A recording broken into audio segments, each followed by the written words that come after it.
Assalamualaikum warahmatullahi wabarakatuh. Perkenalkan, saya Vita Nurul Amalia dari Universitas Pertiwi yang akan menjelaskan materi tentang efisiensi perencanaan pajak melalui PPh 21. Sebelumnya di sini saya akan menjelaskan definisi tax planning. Menurut Erly Swandi pada tahun 2017, perencanaan pajak adalah langkah awal dalam manajemen pajak. Pada tahap ini dilakukan pengumpulan dan penelitian terhadap peraturan perpajakan agar dapat diseleksi jenis tindakan penghematan pajak yang akan dilakukan. Nah, pada umumnya perencanaan pajak itu adalah untuk meminimumkan kewajiban pajak.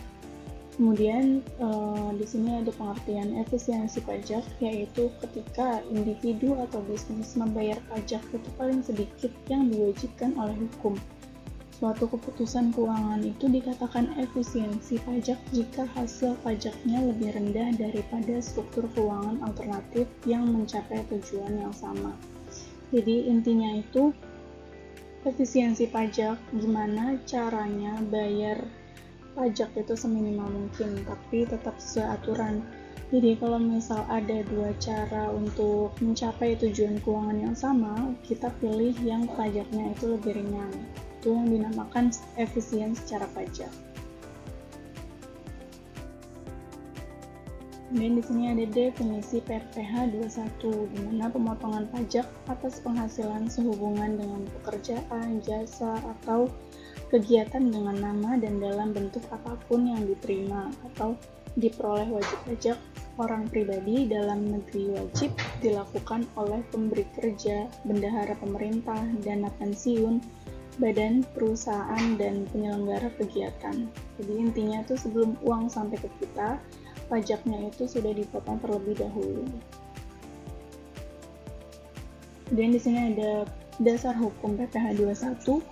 Yang pertama itu ada Per 31 PJ tahun 2013, di mana di sini dasar hukumnya berisikan tentang memberikan pedoman teknis tentang cara pemotongan, penyetoran, dan pelaporan PPh 21. Fokusnya ini pada prosedur operasional bagi pemotong pajak. Kemudian yang kedua ini ada Undang-Undang PPh nomor 36 tahun 2008, di mana ini berbunyi tentang undang-undang yang mengatur jenis penghasilan yang dikenakan pajak, tarif pajak, dan ketentuan umum PPh termasuk pasal 21. Jadi ini adalah dasar hukum yang paling fundamental. Kemudian ada PP nomor 149 tahun 2000 yang berbunyi tentang mengatur lebih lanjut pelaksanaan pemotongan PPh 21, termasuk siapa yang wajib memotong dan bagaimana cara memotongnya. Kemudian ada Per 32 PJ 2015 di mana ini petunjuk pelaksanaan terbaru untuk pemotongan, penyetoran, dan pelaporan PPh 21 dan PPh 26. Ini menggantikan atau melengkapi aturan sebelumnya dengan penyesuaian terkini. Kemudian ada yang terakhir PMK nomor 122 tahun 2015. Ini menetapkan besaran PPKP, yaitu batas penghasilan yang tidak dikenakan PPh. Ini penting untuk menghitung pajak secara efisien.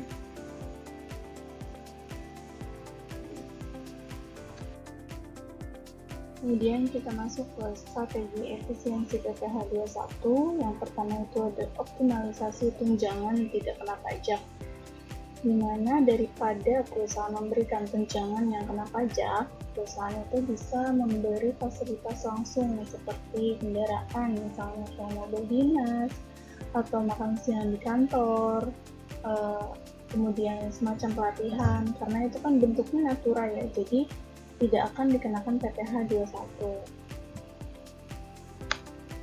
Kemudian di sini ada pemanfaatan zakat dan iuran pensiun, di mana zakat yang disalurkan melalui lembaga resmi, dan iuran pensiun yang menjadi pengurang penghasilan bruto dalam penghasilan kena pajak PPh 21, yang artinya PKP-nya ini tuh jadi lebih kecil.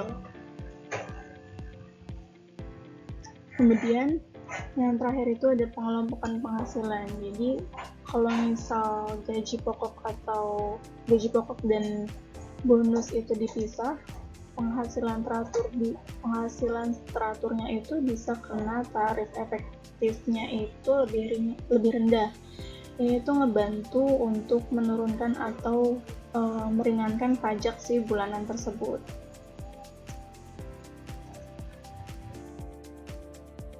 Kita masuk ke jenis metode perhitungan. Yang pertama itu ada metode net, di mana seluruh pajak PPh 21 ditanggung oleh perusahaan. Jadi karyawan itu menerima gaji bersih penuh. Kemudian yang kedua ada metode gross, di mana seluruh pajak PPh 21 itu ditanggung oleh karyawan. Jadi dipotong dari gaji bruto si karyawan tersebut. Kemudian yang ketiga itu ada metode gross up, di mana perusahaan memberi tunjangan pajak sebesar PPh 21. Kemudian PPh 21 ini dipotong dari tunjangan tersebut. Sini kita masuk ke contoh laporan keuangan.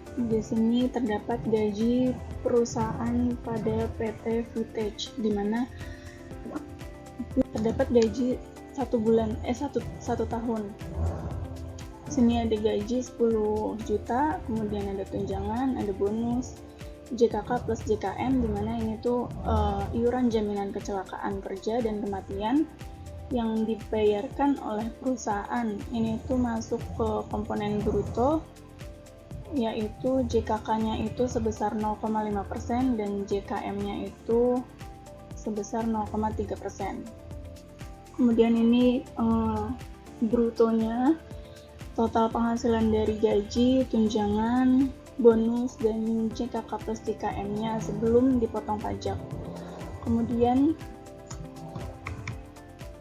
ada TER-nya, dimana ini tuh persentase pajak yang dikenakan atas penghasilan bruto. Ini tuh bisa berubah ya teman-teman, jadi tergantung besar penghasilan dan dilihat dari status PTKP-nya, seperti itu.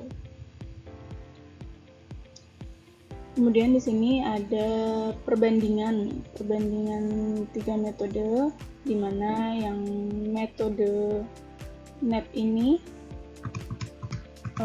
yang pajak ditanggung oleh perusahaan sehingga karyawan menerima gaji bersih tanpa ada potongan PPh 21.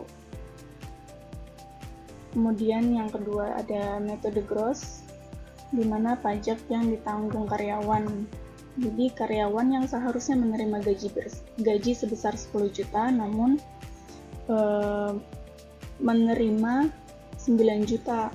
Yang diterima itu 9 juta karena dipotong PPh 21 sebesar 226.800.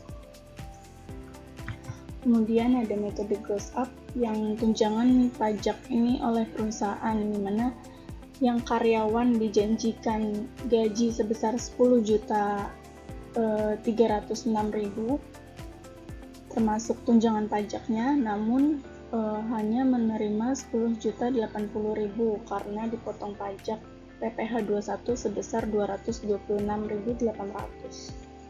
Seperti itu.